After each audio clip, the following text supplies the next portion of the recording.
श्री स्वामी समर्थ काका. हा बोला किरण, कसे आहात? छान झालं खूप. आजचं हो अच्छा. खूप छान. तुमची पूर्व कृपा आल्यास आहे, आशीर्वाद आहेत. हो, अगदी अगदी. काका काय एक छोटासा प्रश्न होता. विचारा ना बा, अं, अगदी. ब्रह्म आणि परब्रह्म हो याचं जरा विस्ताराने हे करा ना. हो, सांगेन ना.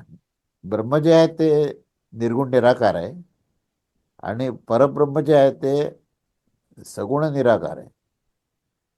बरं का, हम्म, पहिल्यांदा लक्षण सांगतो दोघांचे. दोघांचं लक्षण काय आणि त्याला परब्रह्म का म्हटलंय आणि याला ब्रह्म का म्हटलंय, त्याची व्याख्या काय. ब्रह्म हा हम्म, शब्द मुळातून बृहद या शब्दापासून झालेला आहे. समजलं ना? बृहद म्हणजे सर्वत्र सर्व व्याप्त या अर्थात. तर बृहद ह्या शब्दापासून ब्रह्म झालेला आहे. तर ब्रह्म या शब्दाचा म्हणजे त्या व्युत्पत्तीच्या अनुसार जर आपण आशय काढला, तर तो आशय हम्म, असा आहे की जो सर्वत्र सर्वव्याप्त आहे आणि जो निर्गुण निराकार आहे. त्याच्यामध्ये निर्गुण या शब्दाचा अर्थ असा की गुण निस्संग. गुण हम्म, निस्संग असणं हा निर्गुणाचं लक्षण, म्हणजे त्याला निर्गुण असं म्हणतो. आणि निराकार म्हणजे ज्याच्यामध्ये आसक्ती शून्य आहे. जेव्हा अनासक्त होतो तेव्हा तो निराकार होतो. त्याच्यामध्ये हम्म, निर्गुण आणि निराकार याचा अर्थ शून्य नव्हे, तर बरोबर. गुणनिस्संगता आणि अनासक्त वृत्ती, इथे अशा वृत्तीत तो गेला की तो निर्गुण निराकारात जातो. लक्षात हम्म, आलं ना? आता हे हो, परब्रह्म काय प्रकार आहे? परब्रह्म याचा पर हा जो शब्द वापरला आहे, ते ईश्वराला सुद्धा परमेश्वर म्हटलंय किंवा हो, आत्मतत्वाला परमात्मा असं म्हटलेलं आहे. तर हे हम्म, प्रत्येकाला आत्म्याला परमशब्द वापरला आहे, ईश्वराला परमशब्द वापरला आहे. तसं हम्म, ब्रह्मतत्वालाही परब्रह्म असं म्हटलेलं आहे. याचा परब्रह्म या शब्दाचा नेमका अर्थ असा आहे की परब्रह्म म्हणजे पर ह्या शब्दाचा अर्थ पलीकडचा, हम्म, अपर म्हणजे अलीकडचा. विद्येत हम्म, सुद्धा केनोपनिषदमध्ये त्यांनी शौनकांनी प्रश्न विचारला होता अंगिरसांना, की हम्म, माझा आमचा जो काही अभ्यास झाला तो अपर विद्येचा झाला, पण पराविद्येचा हम्म, नाही झाला. ते हम्म, सुद्धा पर हा शब्द वापरला. तर अपरविद्येमध्ये सगळं काही वेद वगैरे सगळे अपरविद्येतच येतात. हम्म, म्हणजे जे डोळ्यांनी पाहू शकतो, जे आपल्या अनुभवात येऊ शकतं, जे दृश्य आहे, दृश्यमान आहे, ते सगळं अपर आहे, हम्म, अलीकडचं आहे, दिसणार आहे, अनुभवात येणार आहे. आणि पर जे आहे ते अनुभवातीत आहे.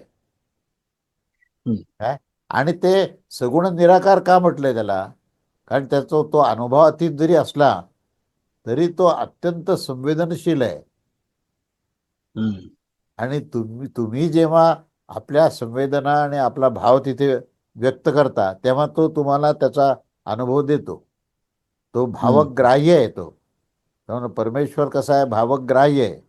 म्हणजे आपण श्रद्धेने भावनेने जेव्हा त्यांना समर्पित होतो त्यावेळेस तो तुम्हाला प्रत्यक्ष त्याची प्रतीती देतो. त्याला परब्रह्म हम्म, म्हटलेले. पलीकडचा जरी असला तरी तो भावग्राह्य आहे आणि तो सर्व सगुणामध्ये तो आहे.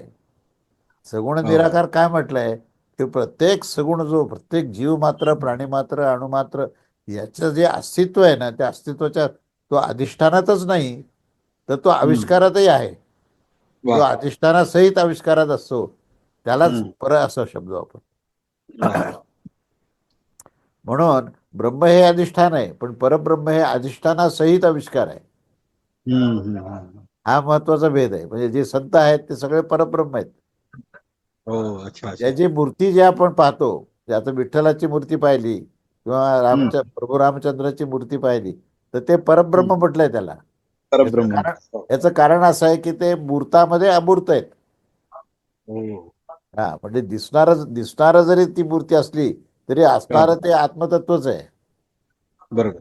अशा आत्मतत्वाच्या अधिष्ठानावर ज्याचा आविष्कार झाला त्याला परब्रह्म असा हो, शब्द. हो, हो, हो. अच्छा अच्छा. म्हणजे पलीकडच्या त्या तत्वाला अलीकडच्या या तत्वातून पाहायचंय. अलीकडची गोष्ट जी हम्म, आहे ती दुर्बीण असल्यासारखी आहे. हम्म, हम्म, त्या दुर्बिणीतून जेव्हा तुम्ही आकाशात पाहाल आणि असंख्य आकाशगंगा तुम्हाला दिसतील, तर त्या हम्म. आकाशगंगा ज्या आहेत त्या त्या दुर्बिणीतून दिसतात म्हणून ते परब्रह्म म्हणता येईल. पलीकडचे आहे. हा हा, म्हणजे अनेक बरोबर. प्रकाश वर्षानंतर ते आता नाहीत पण नाही वर्तमान काळात. हो, ते आम्हाला हो. दिसतात. तरी पण आम्हाला दिसतात. काय दिसतात? कारण तिथले जे तिथले जे किरण आहेत ते यायला इथे पर्यंत अनेक वर्ष लागतात. असं आहे. तसं तो परब्रह्म परमात्मा. म्हणजे हे 2-3 उदाहरणं दिले तर परब्रह्म हम्म, परमात्मा म्हणजे तो आहेच, सर्वत्र आहे, सर्वव्याप्त आहे. नुसतंच नाही, जे दिसतं त्याच्यातही तोच आहे. हम्म.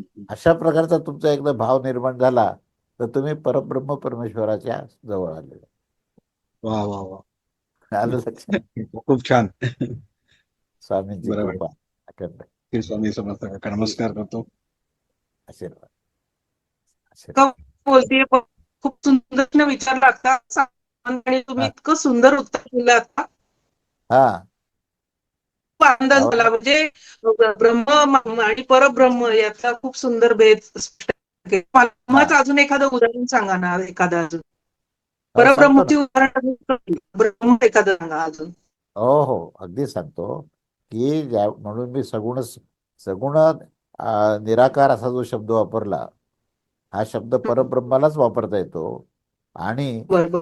भगवद्गीतेमध्ये तो सगुण साकार, सगुण निराकार आणि निर्गुण निराकार असे 3 प्रकार सांगितलेत हो. भगवद्गीतेत. आणि तिन्ही प्रकार ज्याच्यामध्ये आहेत तो परब्रह्म आहे. समजलं ना? म्हणजे तो दिसत असला तरी त्याचं अस्तित्व जे आहे ते त्या दिसण्याच्या पलीकडे आहे, म्हणून तो पर आहे, म्हणून तो परब्रह्म आहे. तर त्याच्यामध्ये जसं आपण पाहतो ना, अनेक व्यक्तींना पाहतो, आपली समजा आई आहेत, आपले वडील आहेत, किंवा आपले काही आप्तस्वकीय आहेत. या सगळीकडे पाहताना आपले भाव मात्र बदललेले असतात. सगळ्यांना एकाच भावाने आपण पाहत नाही. काय याच्यामध्ये जो भाव असतो ना, तो भाव जो आहे तो परतत्वाशी संबंधित आहे. परब्रह्मामध्ये परतत्व आहे. आणि जेव्हा आपण पाहतो प्रत्येक व्यक्तीला तेव्हा निर्माण होणारा जो भाव आहे त्या व्यक्तीच्या अनुसार भाव निर्माण होतो. असं आहे. तर तो जो भावाची जी बरोबर. निर्मिती आहे ती ज्याच्यातून होते ते परब्रह्म आहे. आलं म्हणजे लक्षात. आपलं जे आकलन होतं ना, की बाबा आई आहे तर आईबद्दलचं वात्सल्य आयुष्यभर टिकलेलं असतं. काही जरी असलं, इथे तुमचे मतभेद हो किंवा काही हो, शेवटी आई ही आई आहे. काय त्यामुळे आईच्या बद्दलचं जी काही भावना आहे, आईची जे वात्सल्य आपल्यावर असतं, तर तो जो काही आपल्याला त्याचं जे आकलन होतं ना ते परब्रह्मातूनच होतं. तसा तो परमात्मा सुद्धा प्रत्येक जीवमात्रामध्ये आणि जगतातल्या प्रत्येक अणुरेणूमध्ये आहे. तर असं जर तुम्हाला आकलन झालं तर तुम्हाला त्या व्यक्त असणाऱ्या गोष्टीमधून अव्यक्त गोष्ट तुम्हाला समजते. अन्यथा तुम्हाला समजणार नाही ना. नाहीतर आपण मला एक सांगा, एक शिळा आपण ठेवली आणि एक पांडुरंगाची मूर्ती ठेवली तर आपल्याला शिळेकडे पाहताना आणि पांडुरंगाच्या मूर्तीकडे पाहताना सारखा भाव नाही राहणार.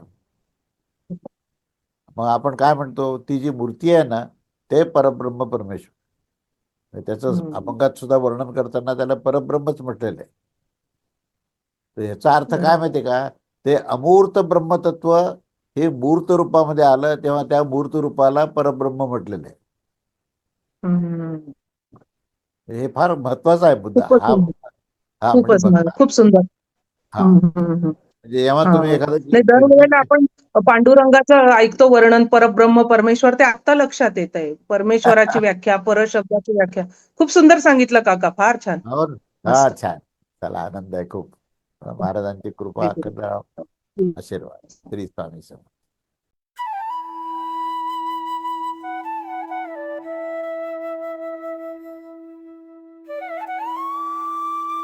अध्यात्मावर अशीच माहिती मिळवण्यासाठी देव माझा चॅनलला सबस्क्राईब करा